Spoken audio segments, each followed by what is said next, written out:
Hi, Sam. Hi, Peggy. How are you? Well, this is absolutely terrifying. And I was just going to say, so I don't know if you remember this, but we met. So 10 years, I have been at the Press Herald almost exactly 10 years.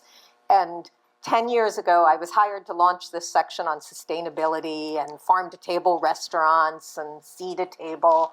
And we had a big party for the launch of that section, which was called Source. And that's where I was introduced to Sam, who came to the party. There's photographic evidence of this somewhere. and I remember that I was both really nervous and really in awe meeting you. Oh. So, and I'm feeling that tonight. No, I'll disabuse you of that notion momentarily. Thanks, Peggy. It's good to see you. Thanks for having. It's an honor. It's really an honor to have you and to be here talking. So I wanted to start. Stephanie mentioned our Best 75. We have an annual Best 75 places to eat and drink in Portland, which of course 4th Street is on. And I don't have to say spoiler alert because it's already online. But in conjunction with that, I wanted to give you a little preview. Next Sunday, we're also publishing a question and answer with our restaurant critic, Andrew Ross. So he has been at the paper 8 years, and I've been his editor the whole time. And I just wanted to give you a little preview of something he said. We had a 2-hour-long discussion on which that Q&A is based. And we were talking a little bit about restaurants that were part of the old guard and a little bit about the star system. So you guys probably all know that we have 1 to 5 stars, and all the restaurants that Andrew critiques get rated on that. So he's given some 4s, very few 4.5s, and he's never given a 5. And we were talking about that. So here's what he said.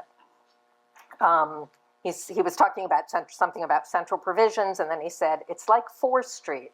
I went 3 or 4 months ago, and it was a fantastic meal. It was good from beginning to end. Every element, every aspect of the meal was terrific. So just because a restaurant is a little bit old school doesn't mean anything bad about it. 4th Street just manages to get everything right all at the same time, and it continues to do so 30 years almost since it opened. With regard to stars, the place where I've come closest to having a 5-star meal is 4th Street. Wow. Wow. Yeah. Well, on behalf of the whole 4th Street team, and several of them are here, I can see this evening, that's incredibly flattering. And on behalf of all of you, thank you. And thank you to Andrew. That's amazing. That's amazing. Yeah. So I wondered, this is an era when it's often said that restaurants, very few restaurants make it past 5 years, that most restaurants close in the first 5 years. I don't really know how true that is, but you certainly see that all the time. Yeah. And it feels like it's quicker than that these days, frankly. To do with the pandemic and aftershocks and some other things. But what makes a restaurant last? Well, that's a big question that gets into some issues that are above my pay grade. I'm not totally sure why the public continues to support some restaurants more than others. And in some cases, when I can look around and think of restaurants that didn't make it, that had really good food and really good service, and some of the magic just didn't work. And I think part of what makes 4th Street, for me anyway, I think the room is amazing. I think it's wonderful to go in there and smell the aromas that the place is constantly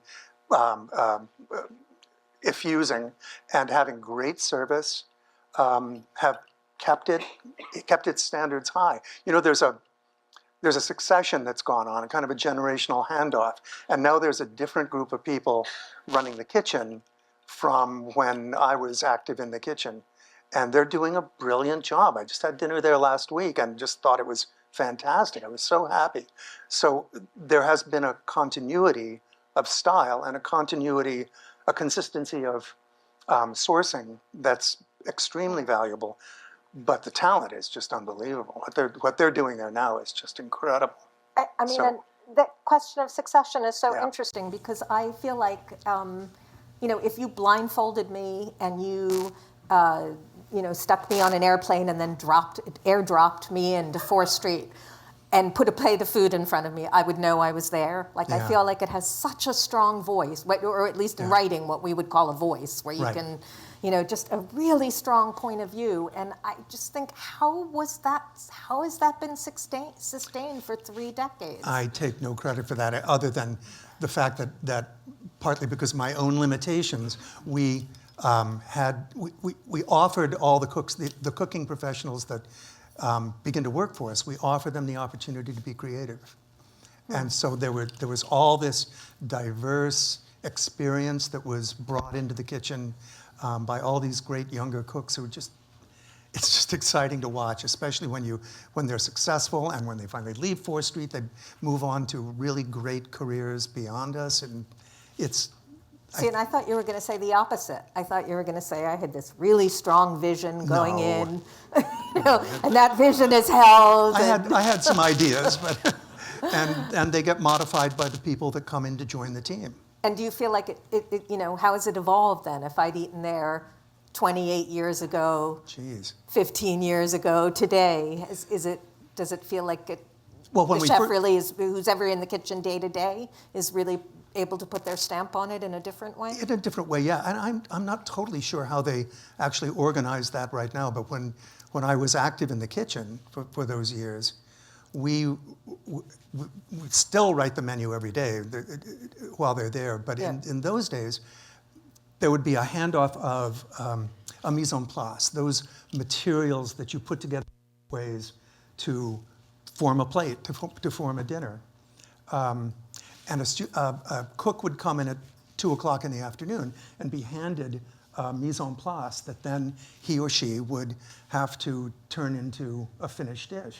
And they would have all the resources that they wanted in herbs and vegetables and salads and wines and different things that could be combined with those raw materials. And they had kind of a free rein, a free hand at how they were going to prepare them. And I think that just kept it interesting and fun and exciting for enthusiastic young cooking professionals. So it almost sounds like you founded, what's the cooking show where you get the box? Well, I guess it's a little bit. It was really your idea? Yeah. I always really liked to get a mystery box. I thought a mystery box was really lots of fun. Yeah. And to a certain extent, that's sort of what it was like. But there was some continuity from day to day for a while, but across a given season, almost everything would change. There were a handful of things that were on the menu, and Dana and I talked about that for a long time, that we wanted to have some things that were on the menu that were sort of signature items and that wouldn't change, and some of those are still there. Such as? The wood oven roasted mussels with... Yeah. Okay, all right. I'm sorry, Sam. This was supposed to be my last question, but since you've brought it up... So we asked readers to send in questions that they wanted to ask you as well, which you guys will all have a chance to do in the last 15 minutes. But one of the reader requests was, mussels recipe, please.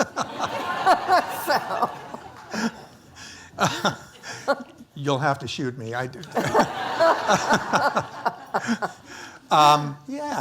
It's really not difficult. That was a recipe that came from one of our first kitchen leaders, Alan McGrath. And he had learned something similar to it from a chef he worked for in Camden named David Grant, who had aubergine both in Camden and then down here where 555 eventually took over. And so Alan modified the recipe that he learned from David, and instead of shelled mussels, we used the mussels in the shell and did them in the wood-burning oven instead of on a stovetop in a skillet. And that became a signature dish. And I'm glad they're still making it. It's really delicious. It's wonderful.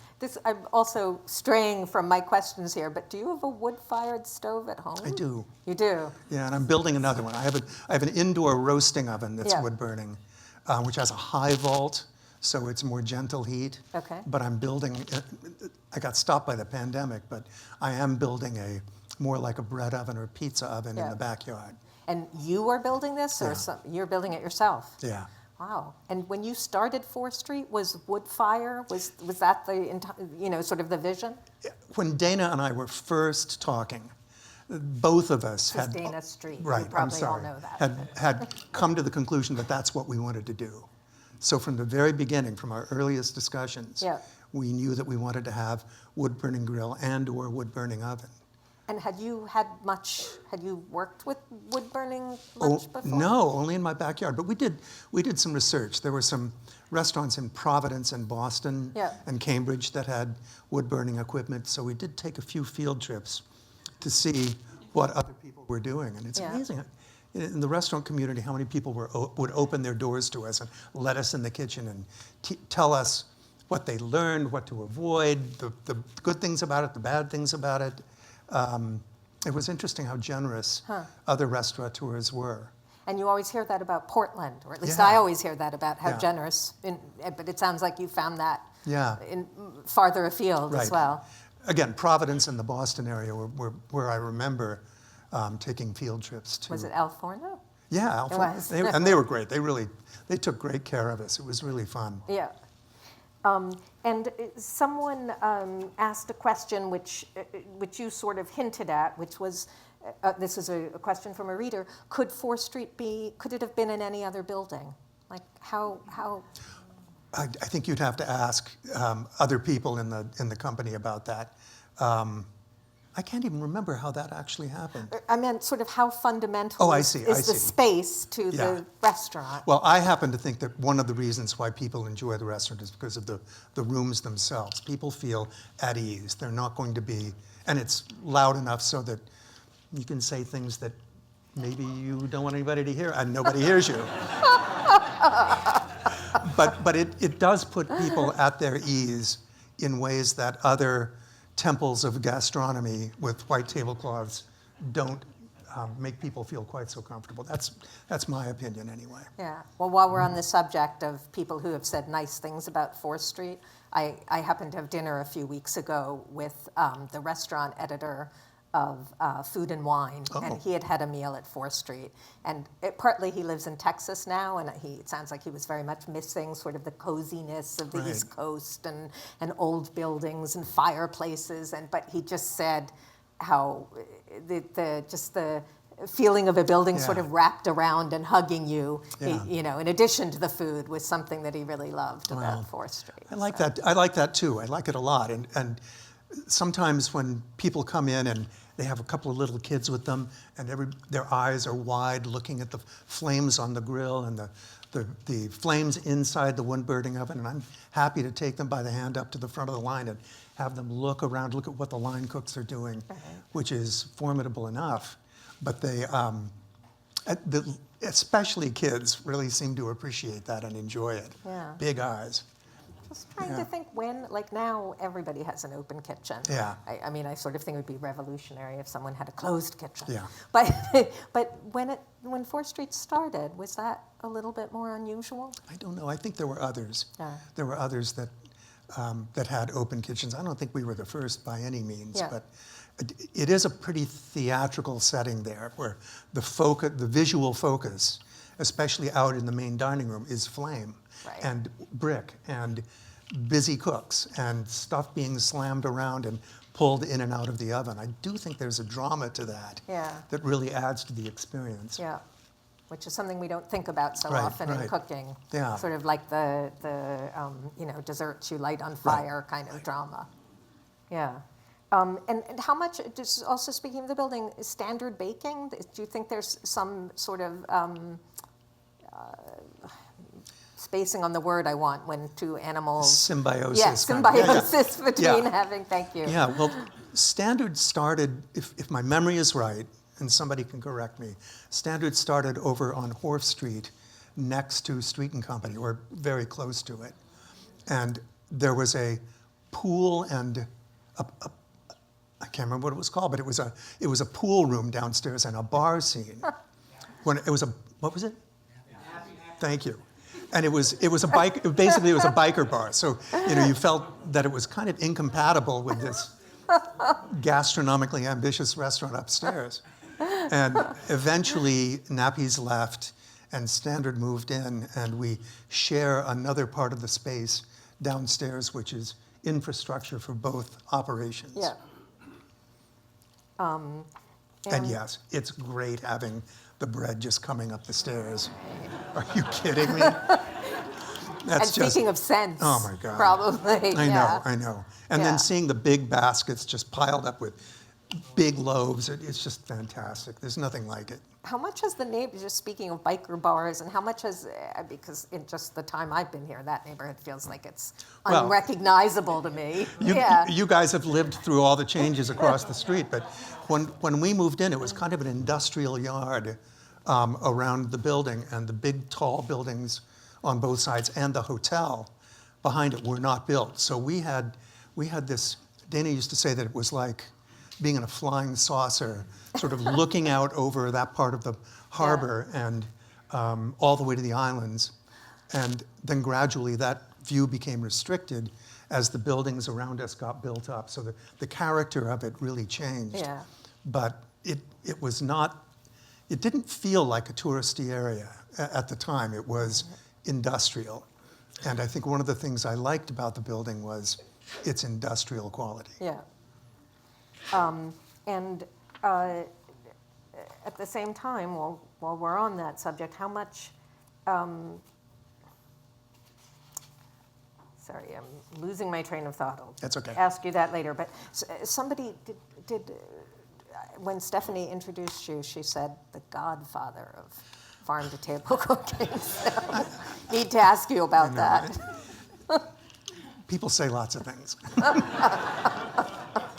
There was, I often feel like more credit is concentrated in a handful of people around the state that is really deserved. There was good food in Maine. There were good restaurants. Aubergine predated us. Le Domaine in Hancock, I had some fantastic meals at. The Gaslight, some of you might remember that on Exchange Street. And in fancy restaurants, Raphael's was here. There were other places that were doing good food, but there wasn't, to my knowledge, there weren't any other restaurants that were doing what we were attempting. So that, Alberta's Cafe Always, I could go on with other people that I think were really doing very solid and exciting work. But were they specifically, is interested in farm to table and getting food directly from farms? Some of them were. Foraging? Some of them were. Yeah. We expanded our menu over the course of the first couple of years to incorporate more and more, but of local foods. Yeah. And we had more and more resources. We had upstream trucking became a seafood supplier and an independent supplier. And so we were getting more opportunities to reach out for other resources. And we had an audience that seemed to be tolerant of some of that reaching out and experimenting. Yeah. And so we were following the audience to a greater extent than some people think restaurants do, but we were pretty sensitive about what could actually sell. And how we sold them, we've got some former servers here, and we would have a meeting every day at 5 o'clock to go over the menu with the servers for the evening. And for me, it was like an opportunity to sort of spout off about stuff that fell within my value system and that I was trying to inculcate in the staff at large. But it was a little bit like teaching, and I'm not a great teacher, but that was a real opportunity to get into some depth about where the food came from, what its place was in this context and the larger context of Maine, and how it might express what the French call terroir. I just think of it as taste of place, which our goal in the kitchen was to try to reveal and amplify, so that we really were trying to do something that was of its place in the state of Maine. And I found those 5 o'clock meetings really kind of fun, because we could get into it at some depth. I wish I think it's Marjorie Standish cookbook, she talks about what is Maine food, and I wish I had the exact quote, because it's very plain and simple and non-fussy, and like And I just wondered, for you, what would, I mean, is that what Maine food is? Well, Food that expresses terroir It's of certainly, Maine? to me it does. But I've sort of dropped the word terroir, but the taste of place is important, but it incorporates, it encompasses not just the taste of the soil, for example, the way that a Cabernet from Napa Valley or a Pinot Noir in Burgundy pick up literal tastes from the soil, but it's also in how people have traditionally used and prepared the foods that form the basis of our menu, at least when I was still writing the menus.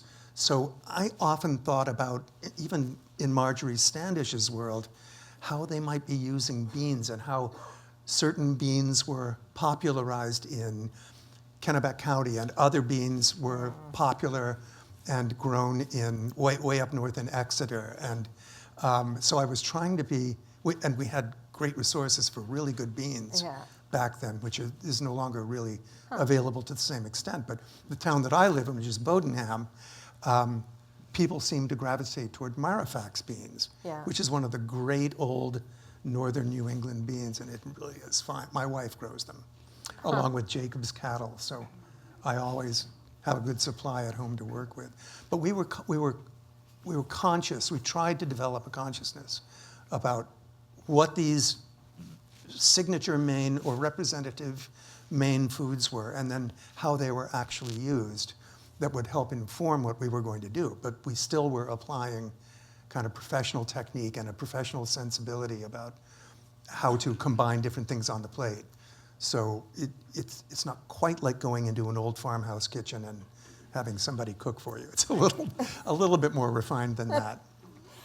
I asked you, we had, Sam and I had coffee last week just to talk about were there things we wanted to talk about or didn't want to talk about. And I asked you if you were starting a restaurant today,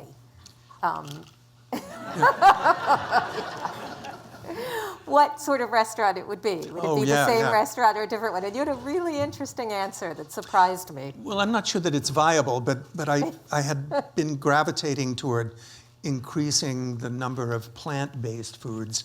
And I think I said something like non-ideological plant-based menu. Are you surprised? I feel like, I mean, not that it's, you know, 4th Street obviously isn't a steakhouse, but there is a lot of protein. Right. And there are also a lot of vegetables. I mean, the stuff is coming in every day from a variety of different farmers. It's just incredible. But I kept thinking about, I'd love to do a 90% vegetable restaurant, and the main courses, appetizers and main courses would be plant-based. But over on the side, instead of having big proteins in the center of a plate and then a list of sides that you can order a la carte, I was going to reverse it. Turn it on its head and have plant-based foods be the basis, the center of the plate, and then have, you want a lamb chop? Sure. You know, add, you know, there is a grilled lamb chop on it, or a grilled halibut fillet, or whatever it happens to be. Right. So people still had that choice, and you could still do it really well and really simply, but the core of the kitchen would have been plants. Right. So I also had dinner recently with Anestes from Portland Food Map, who I think is here somewhere.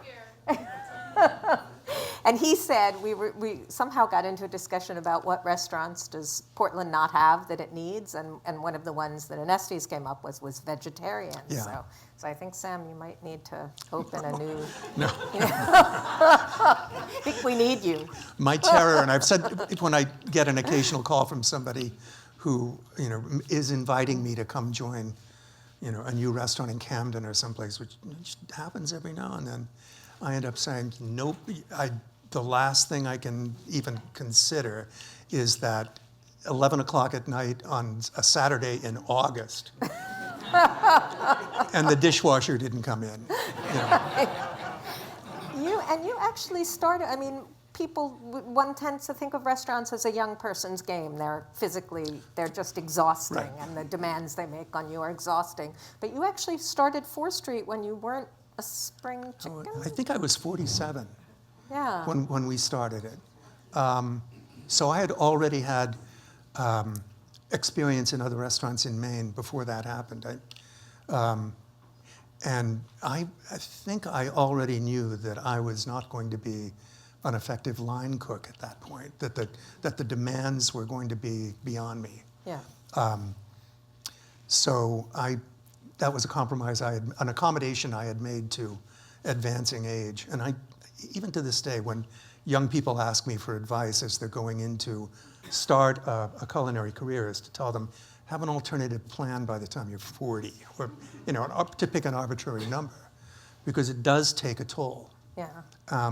And that's true of service staff as well. It's not just the kitchen, but there's something about Fore Street with all the firewood and 300-pound pigs and whole lambs coming in the back door. It's physically challenging and can be tough on your joints. And I think, I can't even grip a pair of tongs anymore. It's just sort of too hard for me with arthritis in my hands. I know I'm not alone in that, but if you're not an owner or an executive chef or a manager or have moved on to some other position beyond line cooking, you can stay in the business, but it would be really hard to be a line cook going into your mid to late 70s. That would be really difficult. Stop me if this is too personal, but we talked a little bit about you and your wife and talking a little bit, and particularly because this is something that's so much an issue for young cooks and chefs, is the issue of work-life balance, Right. which, when I was young and worked in restaurants years and years ago, didn't exist as an Yeah. issue. Right. And so I wonder, what sort of, did you feel like it took a toll on your family life? Yeah. Well, when I bought my first restaurant in Brunswick in 1981, that was on August 1st in 81, and my first child was born prematurely on August 12th. So, Oh, wow. and so that'll give you an idea of the terror that initiated Wow. in me. It was wild. But I had come from being a working musician for a number of years while we were married, and was on the road 4 to 7 days a week, doing gigs everywhere we could, out of Ithaca, New York, which is where we were living. And that was really hard to remain married or have a good Right. relationship. That was really difficult. So I made a choice and gravitated from being a road warrior musician to being a stove warrior. And I was still out till 2 o'clock in the morning. So it's not an easy profession. Yeah. And so I'm grateful to Jan for having raised 3 amazing kids, all of whom worked at Fore Street while they were coming up, and all have successful careers and families of their own right here in Maine. They all moved away and they all came back, which is amazing. It's amazing, yeah. So I'm extremely gratified by that. But it's not an easy career to carry on successfully while you're trying to be in a relationship and be a father or a mother and raise kids. It's difficult. It's challenging. Yeah. I was smart enough to marry the right woman. Yeah. Complete switch here, but where do you think fine dining is going now? I have no idea.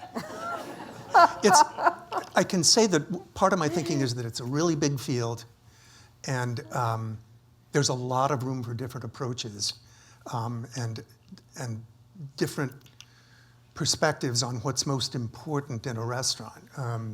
My particular focus was food, but there are a lot of others where that kind of attention isn't necessary, and there can be very successful operations. So there's no one way that restaurants can work, but it is true that I've advised people to sort of, when asked, to try to steer clear of the white tablecloth trap.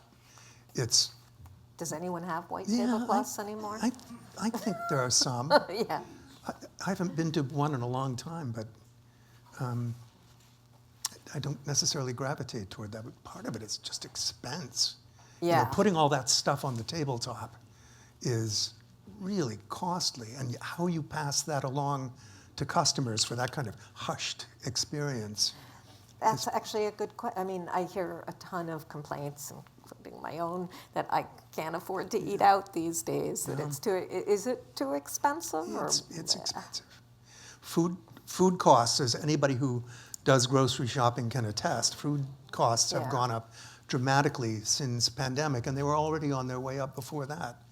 I don't think they're necessarily going to come down. That the steepness of that increase may decline a little bit, but it's hard. It's hard to put food on the table at a restaurant at a price that a large number of people can afford. And do you think that will change I mean, you know, when I was a child, you would go out to eat as a special occasion on your anniversary or your birthday or whatever. And then, you know, now, today, everybody goes out all the time. It's just entertainment. You go to a movie or you go to a restaurant do you think that's going to change it, that the prices being so high, we'll stop doing that? Yeah, I don't know. 10 or 15 years ago, there were developers building apartments in New York that didn't have kitchens, which was really surprising to me. Really? So, you know, you have a space for a toaster oven. And if it has a kitchen, you just put your sweaters in the oven to store them. But I thought that was crazy, but there are a lot of people who simply don't cook at home. Right. And that has been a surprise to me. So they're clearly willing to spend a larger amount of money than they would spend at a grocery store on restaurant meals or restaurant delivery. And do you cook at home? Oh yeah. What's it like? What's a meal? Gosh. If we all came to your house and showed up. Well, it would probably be something that I could prepare in a half an hour, not something that I'd been slaving over all day. I just, you know, the time just isn't there. Probably like a lot of you. Hey, you're sort of retired now. Shouldn't Well, you have the yeah. time for elaborate project I should, cooking? but we have grandchildren at the house in the afternoon after school. They get off the bus with us, so we're sort of attending to other things. Are you cooking with them? Sometimes. Yeah. My granddaughter, who's 10, loves to do a kind of Cambodian food that she sees on a cooking show called, it's a YouTube show, excuse me, called Cooking with Sros. And there's a Cambodian woman in her farm with roosters crowing, and she has literally an outdoor kitchen, and she goes to market and picks up these incredibly exotic seafood items, huge coconut crabs and real giant clams, and she cooks silently, mostly, on these YouTube shows, and my granddaughter just adores it. So she and her mother, who has a history in environmental studies, sometimes go down to the shore on Muir Point or nearby at low tide and go foraging. Wow. And then they bring a lot of whatever species they can pick up, everything from periwinkles to whelks to something called jingle shells to Baleen oysters that are escapes. And sometimes green crabs and other things, bring them back to our kitchen and we cook up a storm. So that's really fun. That's just a gas. And she's not squeamish at all. Yeah. And even her little brother, who's just 7, will, dig into Baleen oysters pretty quick. I'm surprised. I mean, some of this stuff is challenging even for people who eat a lot. Right. Speaking of YouTube and what is it, over your career, toward the end of your career, the rise of YouTube and Instagram and taking photos of all your food and TikTok and celebrity chefs. Yep. And I just wondered your thoughts about those kinds of things. I don't have much to add to that. I mean, you're really right about it. One of the things that, again, my grandchildren seem to enjoy are baking shows. And this is totally alien to me, but there's one that I watched with them the other day. Maybe some of you know it. It's called "Is It Real or Is It Cake?" Where there'll be a real object on the counter, and then the contestants are told to fool judges by creating something out of different pastry ingredients and different frostings and colorings, and it's really quite elaborate. And sometimes they fool the judges. Does it taste good? I wouldn't go near it. I wouldn't go near it. That's more sugar than I can handle. You didn't I mean, I'm thinking that you could have gone down the kind of celebrity chef. We could have had a Sam Hayward TV show, doubt it. or seen you on Top Chef, or how come you didn't do any of that? It really doesn't appeal to me. Huh.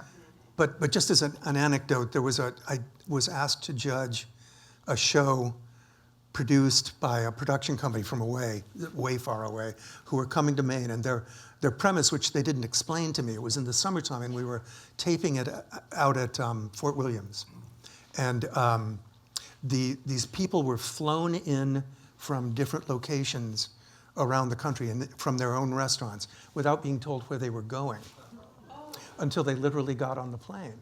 And their challenge was to go shopping and buy things that were representative both of what they like to cook in their own restaurants at home and what they thought would be appropriate to Maine.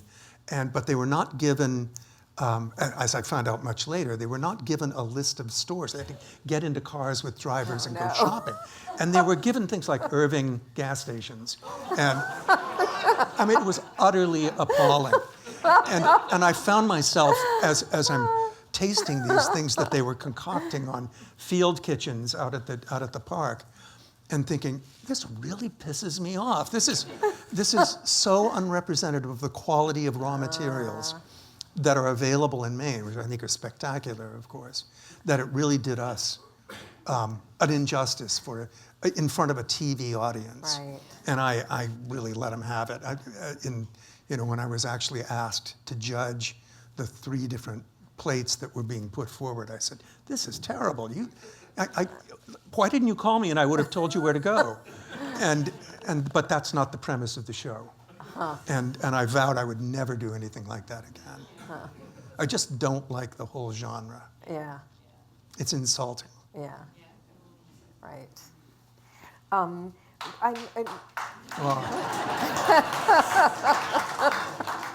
Well, thanks. That's validation.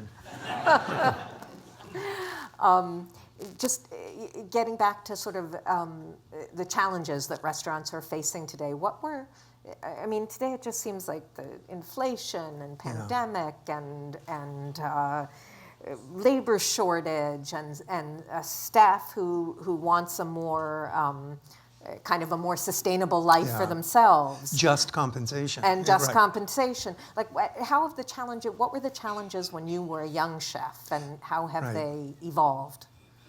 Wow. When I was working in cities when I was younger, the challenge was the kind of animosity between the kitchen staff and the front of the house staff. And that was really, especially in New York, that was severe. Huh. And I think when I was working in Maine, at my own restaurant in Brunswick, for example, it was, how do I bring in enough customers, enough diners, that I can actually keep the staff paid, even at relatively low compensation? And there were many years operating in Brunswick that I couldn't even pay myself. Hmm. So, and that was difficult with 3 young kids at home. Right. So that was, again, that's partly location. People often said that the only place you can do fancy restaurants is in cities, and to a certain extent that's right. It just was not sustainable where I was trying to do it. And so we just simply couldn't bring in the money to distribute to the staff for a more fair compensation. I think that's changed a lot. Yeah. And my sense is, and somebody else would have to speak to this, that the pandemic really ratcheted up some pretty serious changes in the way a lot of restaurants compensate their staffs. Right. And they're all over the place. A restaurant in Brunswick, an Asian restaurant in Brunswick, tried to eliminate tipping. And the audience, right. And the audience just rebelled. Yeah. They just rebelled against it. Yeah. They couldn't, and to me it's just not reasonable. You can see the total price, including service, built into the price of the plate.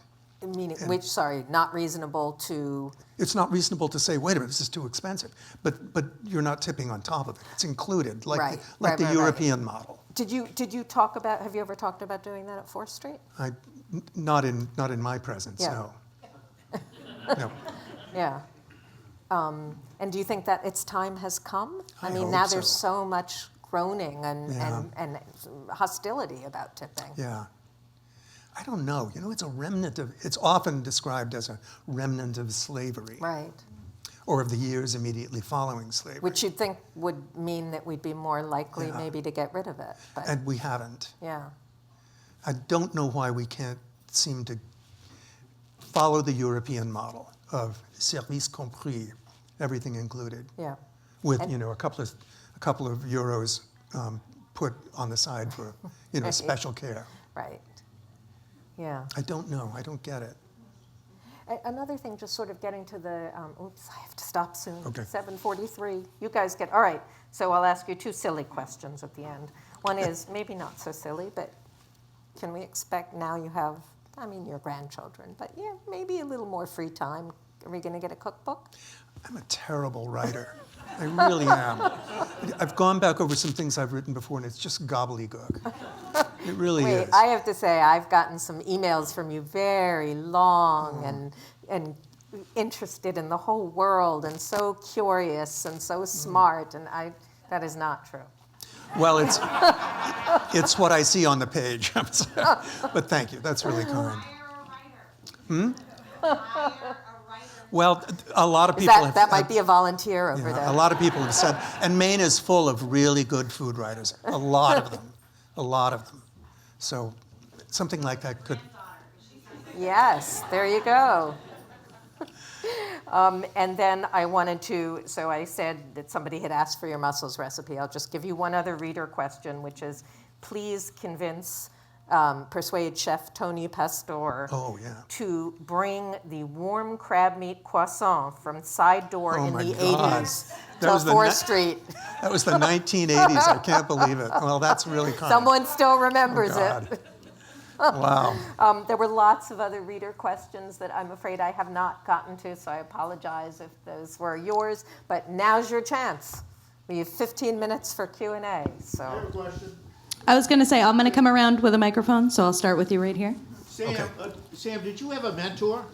I mean, you get in the business you opened your first restaurant at 47, or was that 4th Street? Well, 4th Street I was 47, but the first restaurant that I operated on my own was 22 Lincoln in Brunswick, starting in '81. So did you have Yeah, that's where the crab croissant was. So did you have a mentor? Wow, boy, that's really going back, isn't it? That was a sort of a burrito that we. Well, thanks. Jeez, thank you. That's really Wow. So did you have a mentor? kind. There were a lot of people that I looked to as mentors or modeled my thinking on, and I'd say in my generation, back when I got started. The model for refined cooking in professional cooking was primarily French. And my generation of chefs in France who were doing amazing things included Jean-Louis Palladin, who's long gone now, sadly. He died young.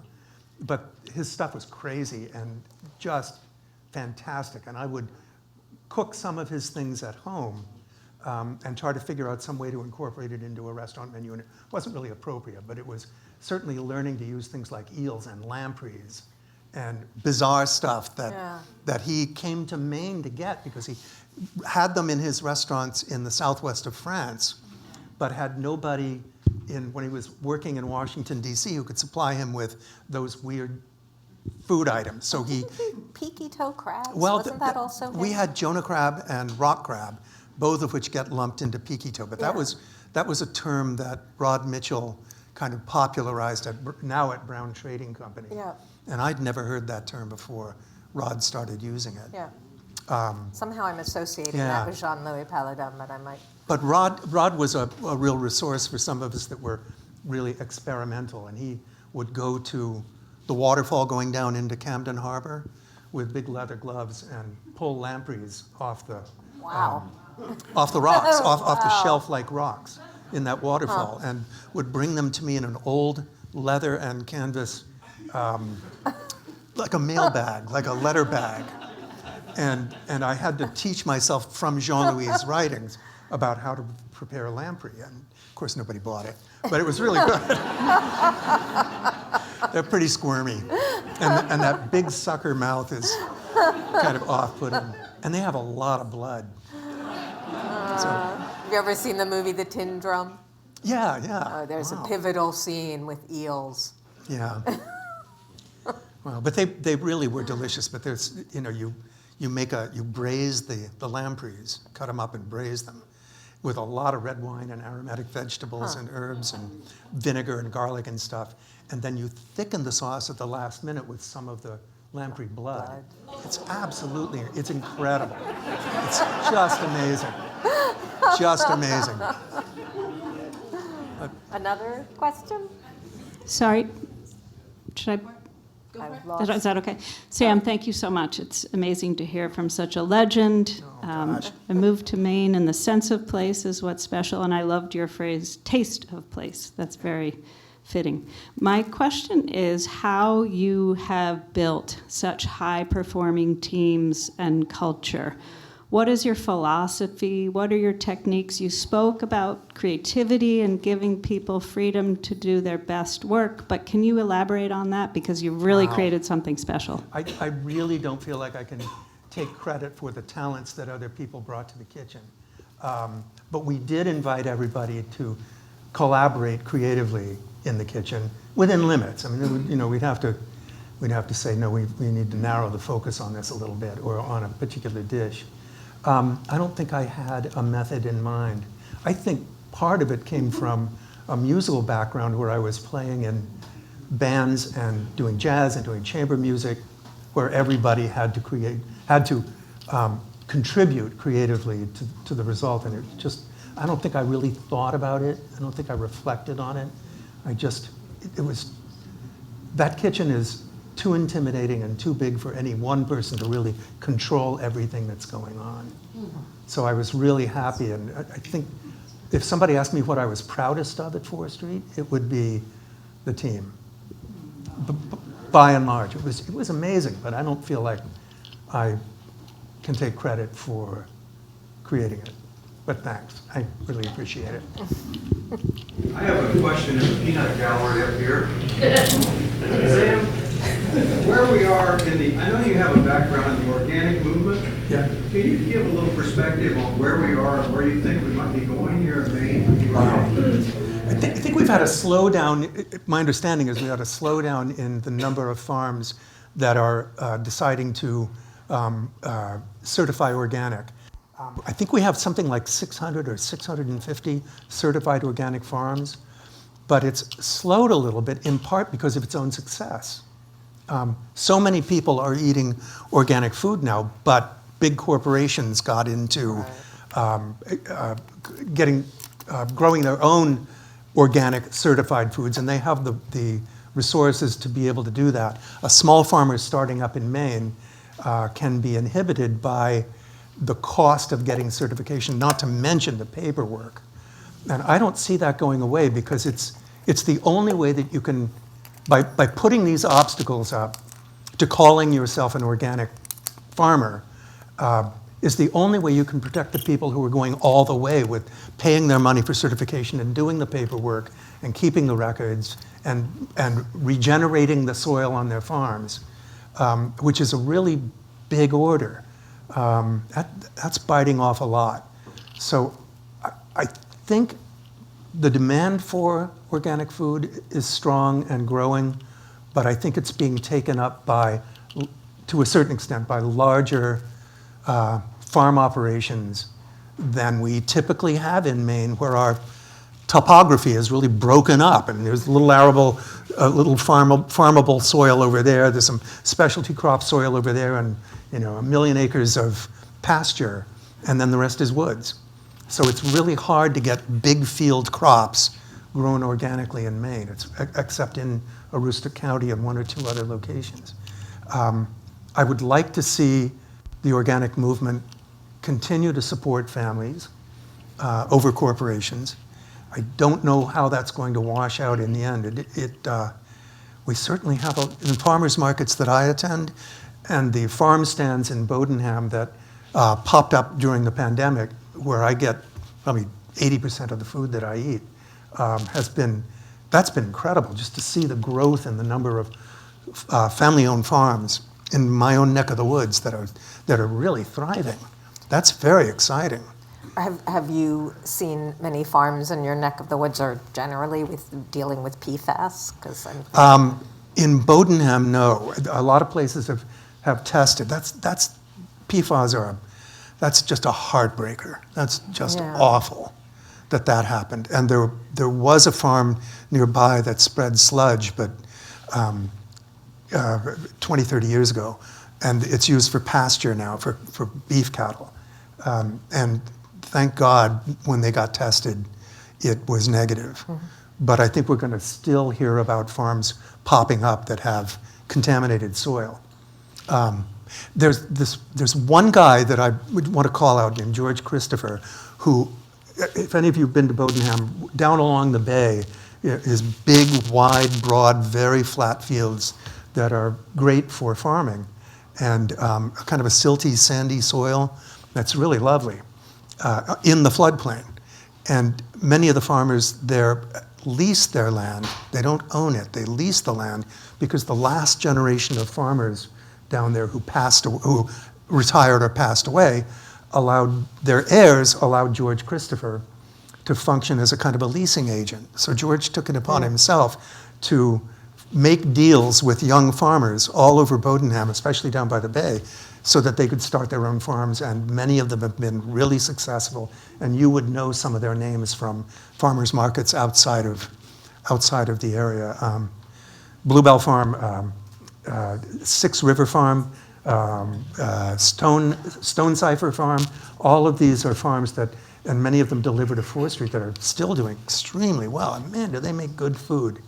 And a lot of them have actually stopped growing very much outside and are growing increasingly in hoop houses, which was a process that started in Maine with Elliott Coleman many years ago, or at least he popularized it. And it was to extend the season.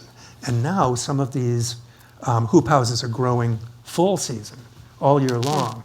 And the volume of food that they can produce this way is just amazing. And that's really helped stabilize families and farms and given them some opportunity for prosperity. So that in a nutshell is how I feel about it. But to me, it's all about being fair to the farmers who do get certified. And when the guy next to you in the farmer's market is saying he's growing with organic methods, but he's not certified and charging a lot less for his food, that just seems to be really unfair. And that's one of the reasons why the federal organic program, the National Organic Plan, was instigated. I think we have time for only a couple more. I'm going to come around to this side over here. Okay. I have a question. I'm coming. Oh, you going? Oh, okay, there we go. Okay, I have a question. What I hear is a lot of your creative resources in building this restaurant, but ultimately it's a business, all right? And it comes down to food cost, employee cost, rent, theft, you know. You've been in this business for 30 years, right? How did you get through 40 something? 40 years? Fore I'm Street. sorry, Yeah. I stand corrected. Yep. 40 years.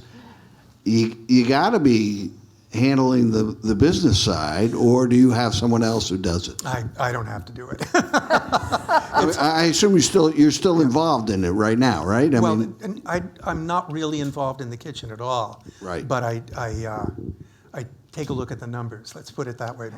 But there's a staff that are incredibly competent in another building who do all of the business records and calculations and bills and so on for Fore Street and Scales and Street and Company, and maybe Standard and Upstream too, I'm not sure.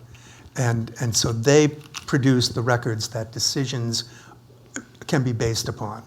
And no, thankfully I don't have to deal with that. But you're up. Oh. can't see. Wow. Oh, okay. Well, amazing. Great to not see you already. Sorry. Should we do one more? Okay. I just have a question because it seems like you really kind of have a finger on the pulse of Maine local organic and more traditional farm products. Something I've personally noticed in my limited experience working around cheese shops in delis is Maine local cheese seems to have a very, very specific style to it. Oh, interesting. And I was wondering if you had any experience, or like if you could tell me anything about what your experience with local creameries man. and farms has been like, and if you had seen any kind of subculture grow in the Maine creamery business. It's pretty big, and seems to be growing. But it's also fluid. It comes and goes. One of my favorite cheesemakers, two of my favorite cheesemakers, recently retired over the last 8 or 9 years. York Hill Goat Dairy and Hans End down in Phippsburg. They both stopped. Although I think York Hill has just changed hands and the new owners are still making cheese. We were often asked at Fore Street to take on cheeses from cheesemakers who are just trying to get started or get their cheeses into the market. And almost as soon as we got them on the menu and the staff would get them, the servers would get them interested in the cheeses, almost as soon as they became somewhat successful, they'd no longer be available to us because they were so small, and they could make more money selling wedges in a farmer's market than selling us whole rounds. So it was really fluid, and sometimes we had to bring in cheeses from away, even though our focus was on trying to expose Maine cheeses. It really was something I thought about a lot, and it was a personal favorite experience for me to try to promote Maine cheesemakers. And we have a lot. Yes, I had wanted to ask you, cheese and the rise of craft beer and the rise of cocktail, so many oyster farming and... But yes, we're going to need a part 2, and also climate change. Yeah. But Oh, yeah. I don't think we can cover that in the next minute. Yes, I was going to say we are at time, but we do have a special gift from a guest in our audience, Mary Allen, if you'd like to. Mary Allen, where are you?